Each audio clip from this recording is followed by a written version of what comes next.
the stranger raised his cup in the hall of Alcinous. For 2 days the Phaeacians had fed him, clothed him, honored him, and listened as he wept beneath his cloak.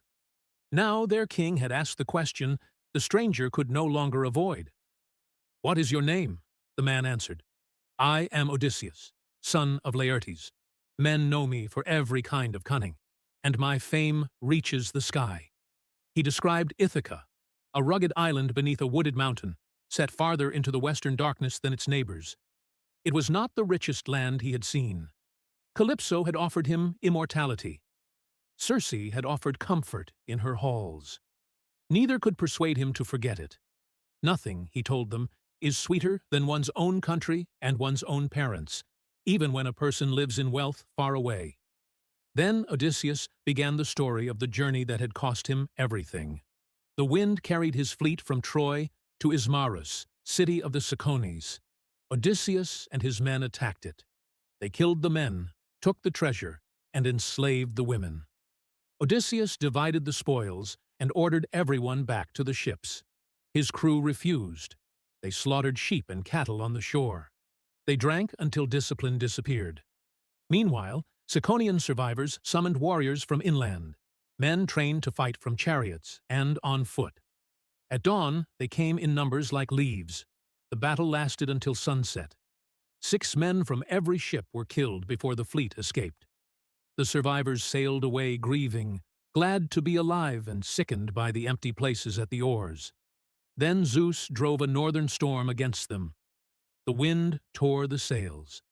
Waves forced the ships toward destruction until the crews lowered their masts and rowed for shore.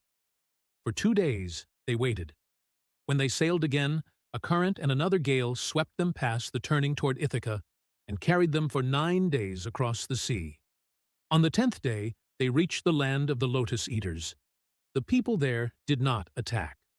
They offered the strangers their own food, the sweet flower of the lotus.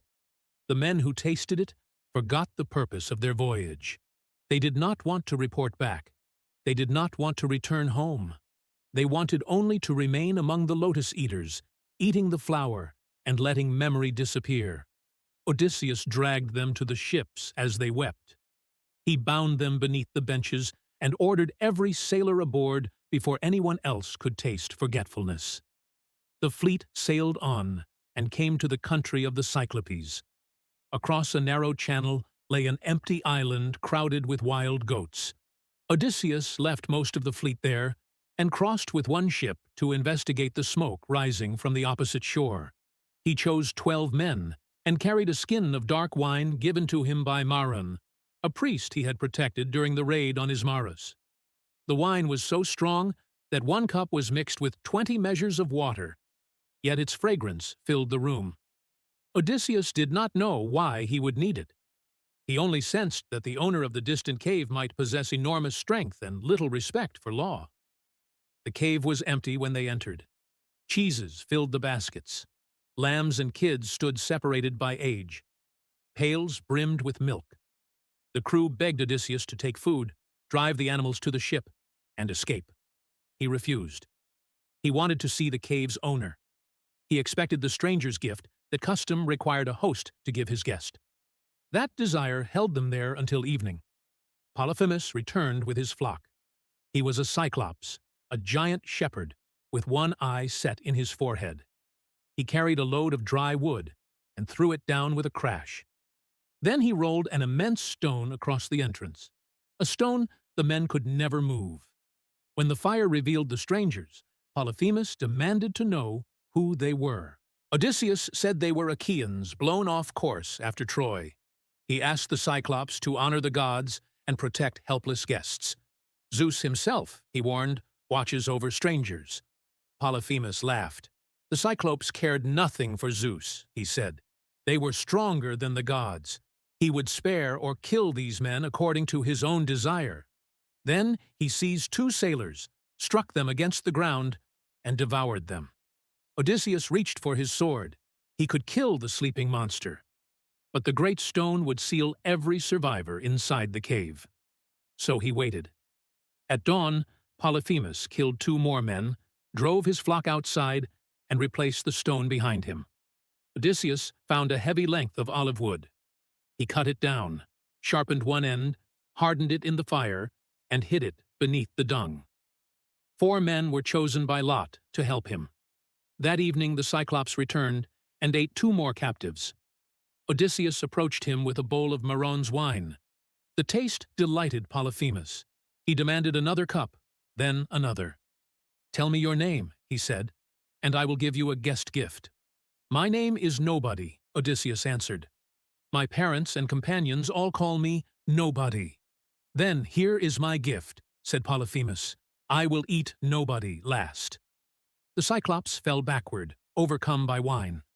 Odysseus thrust the point of the olive wood stake into the fire. When it glowed, the men drove it into the monster's single eye and twisted it like carpenters boring a ship's timber. Polyphemus screamed. The cave rang. Other Cyclopes gathered outside and asked who was attacking him. "Nobody is killing me by deceit," he cried. "Nobody is killing me by force." "Then no one is harming you," they answered. "Your sickness must come from Zeus. Pray to your father Poseidon." They left. The name that concealed Odysseus had saved him. At dawn, blind Polyphemus moved the entrance stone and sat in the opening, feeling the backs of his sheep as they passed. Odysseus tied 3 rams together for each survivor. A man clung beneath the middle animal, hidden by wool, and the bodies beside him. Odysseus himself held beneath the largest ram. Polyphemus stopped his favorite animal. He wondered why the ram, normally first from the cave, now came last. "Perhaps," he said, "it mourned its master's eye. If only it could speak and reveal where nobody was hiding." His hands passed over the ram's back. Odysseus hung silently beneath it. Once outside, the men drove the flock to their ship and rowed away. When they were barely beyond the reach of a shout, Odysseus called back. The Cyclops had not devoured helpless guests without consequence, he said. Zeus had punished him. Polyphemus tore the top from a mountain and hurled it toward the voice. The rock struck the sea before the ship, and the returning wave nearly carried them back to shore. Odysseus's crew begged him to stop. Another shout would reveal their position and kill them all. But Odysseus could not bear to let nobody receive the glory. "Cyclops," he cried, "if anyone asks who blinded you, tell him it was Odysseus, son of Laertes, raider of cities, who lives in Ithaca." Polyphemus lifted his hands toward the sky. He called on his father, Poseidon, lord of the sea. "Grant that Odysseus never reaches home," he prayed. "But if fate requires his return, let it come late, after suffering, with every companion dead. Let him arrive in another man's ship and find trouble waiting in his house." Then he hurled another stone. It fell behind the ship, and the wave drove Odysseus toward the safety of his fleet. The men divided the stolen sheep. Odysseus sacrificed the great ram to Zeus, but the god did not accept his hope. The destruction of the ships and their crews had already begun to gather around him. That night, the survivors ate beside the sea and mourned the dead. At dawn, they sailed on. Odysseus had entered the cave seeking a gift and escaped through intelligence. He had defeated brute force with patience, wine, craft, and a false name. Then pride reversed the victory. Nobody had escaped the Cyclops. Odysseus gave the monster, and the god of the sea, his real name.